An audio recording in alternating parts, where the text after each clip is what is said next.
सुने। जामवान के वचन सुनकर श्री हनुमान जी परम प्रसन्न हुए और उन्होंने मानो समस्त ब्रह्मांड को कंबाइन करते हुए सिंहनाद किया।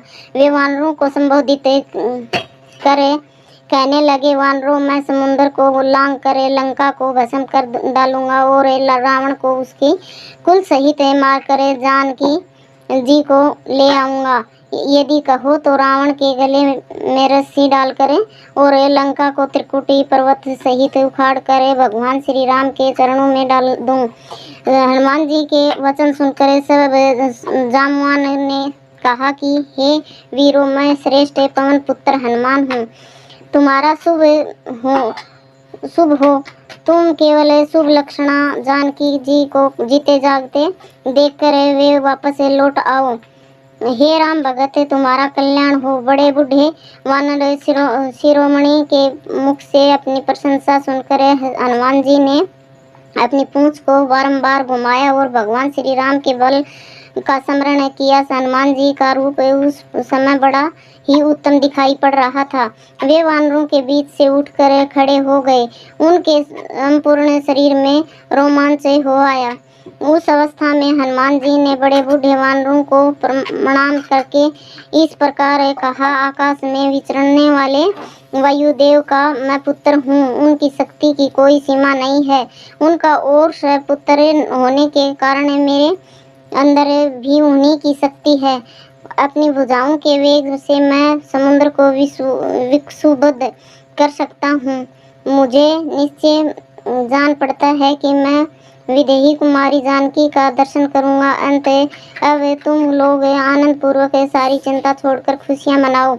हनुमान जी की बातें सुनकर वानर सेनापति जामवान को बड़ी प्रसन्नता हुई। वानरों का अशोक जाता रहा। उन्होंने कहा कि हनुमान, ये सभी श्रेष्ठ वानर तुम्हारे कल्याण की कामना करते हैं। तुमने अपने बंधुओं का सारा शोक नष्ट कर दिया। ऋषियों के प्रसाद वरद वानरों की अनुमति और तथा भगवान श्री राम के कृपा से तुम इस महासागर को सहज ही पार कर जाओ। जब तक तुम लौटकर यहाँ आओगे तब तक तुम्हारी प्रतीक्षा में एक पैर से खड़े रहेंगे, क्योंकि हम सभी वानरों के प्राण इस समय तुम्हारे ही अधीन हैं। इसके बाद छलांग लगाने के लिए श्री हनुमान जी महेंद्र पर्वत के शिखर पर पहुंच गए। उन्होंने मन ही मन छलांग लगाने की योजना बनाते हुए चित्त को एकाग्र श्री राम स्मरण किया। उन्होंने मस्तक और गिरवा को ऊंचा किया और बड़े ही वेग से शरीर को सिकोड़ कर महेंद्र पर्वत के शिखर से छलांग लगा दी। कपिवर हनुमान जी के चरणों से दबकर वह पर्वत कांप उठा और 2 घड़ी तक लगातार डगमगाता रहा। आकाश मार्ग से हनुमान जी ने वानरों से कहा कि वानरों, यदि मैं जनक नंदनी सीता जी को नहीं देखूंगा तो इस वेग से स्वर्ग में चला जाऊंगा।